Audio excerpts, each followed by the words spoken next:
Finally ITC के investors को एक ऐसी न्यूज मिल चुकी है जिनका उन्हें इंतजार था पिछले 2 सालों से भी ऊपर से। काफी ज्यादा स्पेकुलेशन लगा रखे थे कि ये न्यूज कब आएगी, पर अब फाइनली आईटीसी होटल का डीमर्जर अप्रूव कर दिया है आईटीसी के बोर्ड ने।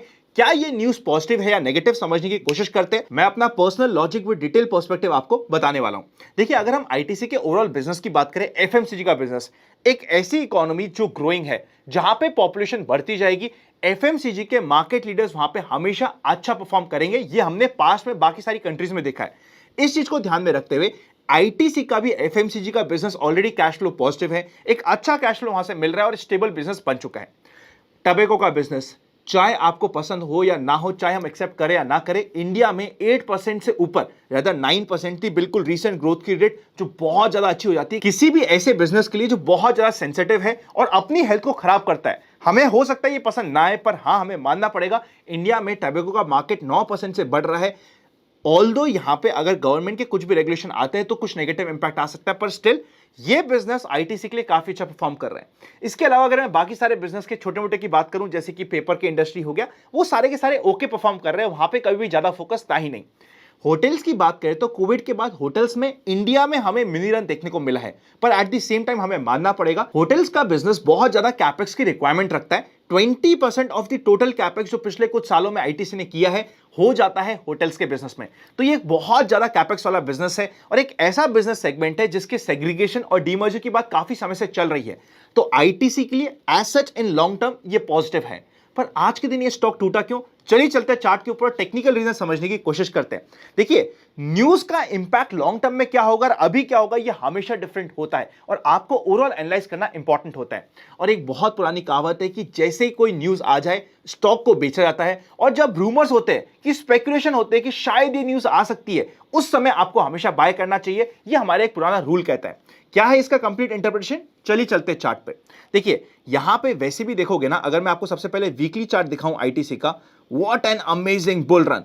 मतलब इसने कभी भी अपने 20 वीक मूविंग एवरेज से 2022 के बाद नीचे गया ही नहीं है। मतलब पिछले ऑलमोस्ट 1.5 सालों से ये बुल रन में ही रहा है ये स्टॉक। ऑल्दो इसका सेगमेंट था, ये बहुत समय से अंडर परफॉर्म कर रहा था, मीम स्टॉक बन चुका था, बहुत सारे कारण थे, पर एनी विच हमें एक्सेप्ट करना पड़ेगा, ये एक पिछले 1.5 से 2 साल के बहुत ही पॉजिटिव बुल रन में चल रहा था। फाइनली एक न्यूज आती है जिसकी वजह से ये करेक्ट हो जाता है। 500 का एक साइकोलॉजिकल लेवल बना हुआ भी था, जिसे हमने कई बार डिस्कस भी किया था। पहला दिन होता है ये न्यूज का। अगर ये न्यूज बहुत ज्यादा नेगेटिव होती तो आज के दिन ये स्टॉक आपको मिनिमम 7 से 8% टूटा हुआ मिलता, पर फिर भी यहां पे ये सिर्फ 4-1% नॉर्मल सा टूटा है, विच इज एब्सोल्युटली ओके। अब इस सिनेरियो में जो भी हमें न्यूज आती है, न्यूज के इंपैक्ट के लिए हमें मिनिमम टू मिनिमम 2 दिन का वेट करना जरूरी होता है एंड मिनिमम टू मिनिमम 50-डे मूविंग एवरेज का वेट करना जरूरी होता है। तो ये 2 पॉइंट का ध्यान रखिएगा, टेक्निकल के इंपॉर्टेंट पॉइंट्स है। स्पेशली एक ऐसी स्ट्रक्चरल न्यूज आती है जिसका इंतजार काफी समय से था, जाके एक क्लाइमेक्स टॉप बनता है, वहां पे आपको थोड़ा सा कंसोलिडेशन मिलना लाजमी है। साथ ही साथ अगर मैं बात करूं इस 500 के लेवल की, क्या ये 500 का लेवल आने वाले हफ्ते में या बहुत जल्दी टूट सकता है? मोर ऑफन देन नॉट पास हमें यह बताता है कि ये इतनी आसानी से नहीं टूटेगा। देखिए, टूटता है नहीं टूटता ये कंप्लीटली चार्ट पर डिपेंड करेगा, पर प्रोबेबिलिटी हमें यह कहती है कि ये लेवल बहुत आसानी से नहीं टूटेगा एकदम इमीडिएटली। एटलीस्ट यहां पे जाके ये 1-2 बार अटेम्प्ट मारेगा, कोशिश करेगा, वापस से रिवर्स लेगा, फिर अटेम्प्ट मारेगा और फिर टूटेगा। और अगर इसे टूटना ही है, सपोज करते ये एकदम ऑपोजिट एग्जांपल होने वाला है और यहां पे एक दिन का क्लाइमेक्स टॉप बनाते ही यहां पे टूट जाएगा ये वापस लेवल, तो इमीडिएटली टूटना पड़ेगा 2.5 दिन के बाद। मतलब बहुत सिंपल से 2 सिनेरियो होते हैं ऐसे केसेस में कि ये लेवल आसानी से नहीं टूटेगा। This is the first scenario जिसकी प्रोबेबिलिटी 80-90% आप बोल सकते हो। सेकेंड सिनेरियो 10% का कि ये लेवल टूटना है और बहुत जल्दी टूटना है, तो सिंपल सा ये होगा कि 2.5 दिन का फंडा नीचे लगेगा और सीधा खट करके ये ऊपर तोड़ देगा, जिसकी प्रोबेबिलिटी लेस देन 10% होती है। पर मैंने आपको दोनों केसेस बता दिए, क्या हमें पास बताता है उसके बेसिस में। तो यहां पे हमें 50-डे मूविंग एवरेज के ऊपर ध्यान रखना चाहिए, जो रफली 450 के आसपास का लेवल आता है। और राउंड फिगर का साइकोलॉजिकल अगर हम बात करें एक इंपॉर्टेंट सपोर्ट की, तो ये सपोर्ट हमें मिल रहा है 434-435 के आसपास। इसके ऊपर हमारी नजर होनी चाहिए। न्यूज के स्टॉक में आपको खुद को सोच समझ के काम करना चाहिए, क्योंकि न्यूज के स्टॉक यूजुअली थोड़े से वोलेटाइल रहते हैं। चलते हैं हमारे सेकंड स्टॉक के ऊपर, जिसमें आज के दिन 20% का पॉजिटिव साइड का मूव मिला है, बिकॉज वहां पे एक न्यूज लगी हुई थी। न्यूज ये थी कि आरती ड्रग्स में बायबैक होने वाला है 900 के प्राइस में। पर रियलिटी जानिए इस न्यूज की, ये बायबैक का साइज कितना है? 60 करोड़ का। मतलब जितना ओवरऑल फ्लोट है उसका 1% के नीचे का भी ये बायबैक है। तो ऐसे बायबैक में मैं पर्सनली ज्यादा इंटरेस्टेड नहीं रहता कि मैं इसमें बहुत ज्यादा कुछ बायबैक में काम करूं, पर हाँ बायबैक आया है, जिसकी वजह से आज के दिन होता क्या है, स्टॉक मार्केट की एक और आदत है, एक ऐसी न्यूज जो एकदम सरप्राइज में आ जाती है उसके लिए सबसे पहले स्टॉक ओवर रिएक्ट करता है, फिर बाद में नॉर्मलाइज होकर अंडर रिएक्ट करता है। तो उसी तरीके से आज के दिन आपको 20% का ओवर रिएक्शन देखने को मिला। यहां पे अगर आज के दिन का टॉप टूटता है तो वापस आपको 5-7% का एक अच्छी ट्रेड मिल सकती है, वरना यहां पे चाहे तो कुछ इनसाइड कैंडल बन जाती है इस कंप्लीट आज के मूव के अंदर, फिर आपके लिए एक अच्छी ट्रेड वहां पे मिल सकती है। चलते हैं हमारी थर्ड न्यूज के ऊपर, और थर्ड न्यूज है नेटवेब टेक्नोलॉजीज के आईपीओ का अलॉटमेंट आज की रात में आपको मिल जाएगा और कल सुबह तक आपको कंफर्मेशन मिल जाएगा कि आपको अलॉटमेंट मिला है या नहीं। और आज की वीडियो की फाइनल न्यूज होती है आरबीआई की तरफ से एक बहुत ही लेटेस्ट अपडेट आई है जो बड़ी ही सैड है। सैड न्यूज ये है कि बैड लोन जो राइट ऑफ करे गए हैं बैंक के द्वारा, उनका फिगर 2.90 लाख करोड़ में पहुंच गया है 2023 में, जो फिगर था 2022 में 1.74 लाख करोड़। मतलब हो ये रहा है कि जो बैड लोन्स की क्वांटिटी है, स्पेशली बड़ी बड़ी पार्टीज जो बड़ा बड़ा लोन लेके जाते हैं, उनके बैड लोन्स हमें काफी कुछ देखने को मिल रहे हैं, जो एक छोटी सी नेगेटिव न्यूज हो जाती है। मेरे पास अपडेट थी तो सोचा आपको बता दिया जाए। चलते हैं हमारे कल के मार्केट के एक्शन के ऊपर। जनरल मार्केट ट्रेंड अभी भी अप ट्रेंड में है, लेकिन पुट कॉल रेशियो आ चुका है 0.90 के नीचे। अभी मार्केट में हो क्या रहा है, जैसे ही मार्केट थोड़ा सा भारी होता है, 1 या 2 दिन मार्केट टूटता है, इतनी ज्यादा शॉर्ट क्रिएट हो जाता है स्पेशली ओवरनाइट, कि वापस से मार्केट जो बहुत ज्यादा ओवरबॉट होता है न्यूट्रल सा हो जाता है। अभी वापस से मार्केट न्यूट्रल चल रहा है। चलिए चलते प्राइस एक्शन पे और समझने की कोशिश करते हैं। सबसे पहले अगर मैं एफआईज और डीआईज का डेटा चेकआउट करूं तो 21 जुलाई को हमें नेट में सेल्स देखने को मिली थी। रफली अमाउंट था सेल्स का 700 करोड़ का। यहां पे हमें 2000 करोड़ की सेल देखने को मिली थी एफआईज की तरफ से, जिसके ऊपर हमारा ध्यान रहना चाहिए। आज की अगर मैं हीट मैप की बात करूं तो आप यहां पे हीट मैप चेकआउट करेगा। हीट मैप में आपको पता चलेगा रिलायंस, आईटीसी और कोटक बैंक।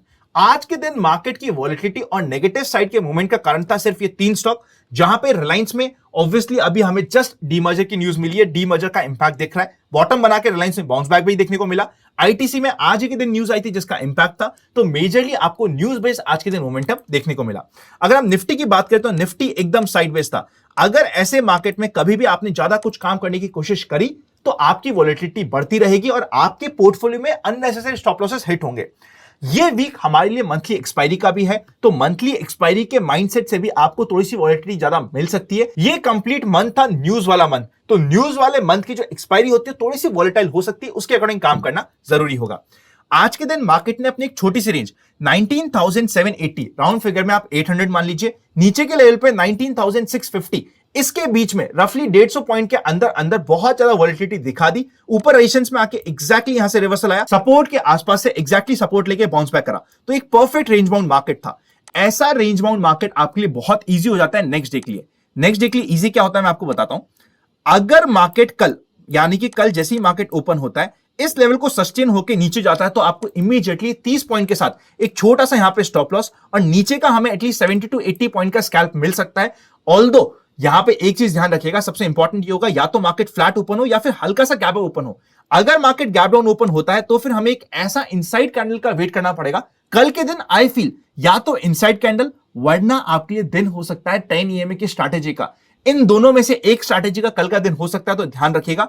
तो यहां पे अगर आपको वो स्ट्रैटेजी होती हुई मिले तो एक अच्छा मोमेंटम कैप्चर हो सकता है। अगर मार्केट फ्लैट या हल्का सा गैप ओपन हो तो यहां पे कुछ बना के और ये तोड़े तो नीचे के मूव आपके लिए इजी हो जाएगा। अगर हम पॉजिटिव साइड की मूव की बात करें तो कल के दिन मेरे लिए इंपॉर्टेंट होगा कि मार्केट जब तक 10 EMA की लाइन के ऊपर नहीं आता, ये मेरी 10 EMA की लाइन बनी हुई है, कल भी 10 EMA की लाइन रहेगी, 10 EMA की लाइन के ऊपर नहीं आता है तब तक मैं वेट एंड वॉच करूंगा। और पॉजिटिव साइड की ट्रेड के लिए बहुत सिंपल सा लेवल हो जाता है 19,750। इसके ऊपर मार्केट जाता है तो छोटा सा यहां पे हमें स्टॉप लॉस मिल जाएगा 40 पॉइंट का और 70 to 80 पॉइंट की स्कैल्पिंग मिल सकती है। बैंक निफ्टी कल के दिन बहुत ज्यादा वोलेटाइल रह सकता है, तो सोच समझ के काम करेगा फर्स्ट हाफ में। सेकेंड हाफ में आपको डायरेक्शनल मूव मिल सकता है बैंक निफ्टी में, तो उसके लिए भी रेडी रहिएगा। यहां पे बैंक निफ्टी के लिए इंपॉर्टेंट लेवल होता है 45,800 का। देखिए अभी मार्केट में क्या हो रहा है, आज के दिन के मूवमेंट के बाद निफ्टी में फिर भी मैं एक बार को शॉर्ट करने की सोच सकता हूं, पर बैंक निफ्टी काफी ज्यादा स्ट्रेंथ शो कर रहा है। अगर मेरी इच्छा है कि इंट्राडे में मुझे कोई सेटअप मिल रहा है तो शॉर्ट का सेटअप मिला तो मैं निफ्टी में लेने की कोशिश करूंगा, लॉन्ग का सेटअप मिला तो मैं बैंक निफ्टी में लेने की कोशिश करूंगा। ये होगा मेरे लिए कल का माइंडसेट। यहां पे अगर मैं लॉन्ग की बात करूं तो एक बार मार्केट बहुत सिंपल सा लेवल मैं आपको देता हूं, इवन 46,000 के लेवल को क्रॉस करके ऊपर जाता है तो इमीडिएटली 100 पॉइंट का स्कैल्प मिल जाता है और मेन पावर मिलेगी जब भी मार्केट 46,100 के लेवल को, 46,090 का लेवल होता है पर आप राउंड फिगर में 100 मान लीजिए, इसके ऊपर जाएगा तो नेक्स्ट मूव के लिए रेडी हो जाएगा। यहां पे मैं मेनली कोशिश करूंगा पॉजिटिव साइड की ट्रेड ढूंढने की, और अगर मुझे कोई शॉर्ट का सेटअप निकालना हुआ तो मैं निफ्टी की साइड ज्यादा ध्यान कल के दिन दे दूंगा। बहुत सिंपल सी स्ट्रैटेजी आपको बता दी है। बाकी आपको कल के दिन 10 EMA की लाइन बहुत इंपॉर्टेंट होने वाली है, ध्यान रखिएगा। फाइनल इंपॉर्टेंट स्टॉक जिसको हम आज के दिन स्टडी करेंगे जिसका नाम है रिलायंस।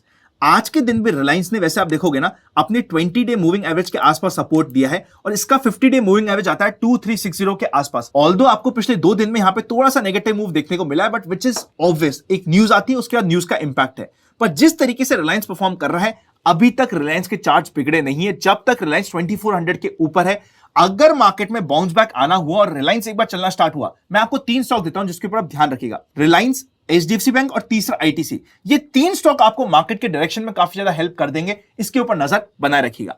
आज मैं ज्यादा स्टॉक्स की बात नहीं कर रहा क्योंकि मैं कल के दिन स्टॉक बेसिस मूवमेंट के लिए ज्यादा कैप्चर करने के मूड में नहीं हूं। मुझे ऐसा लग रहा है कि कल स्टॉक स्पेसिफिक मुझे ज्यादा मूव मिले या नहीं मिले, मैं थोड़ा सा एक बार कॉशियस स्टैंड ले रहा हूं आज के दिन। कारण यह है कि मार्केट एक इंपॉर्टेंट लेवल के आसपास है, थोड़ा सा वोलेटाइल ज्यादा हो सकता है, इसीलिए मैंने पर्सनली अपने लिए कल के लिए ज्यादा स्टॉक्स नहीं रखे।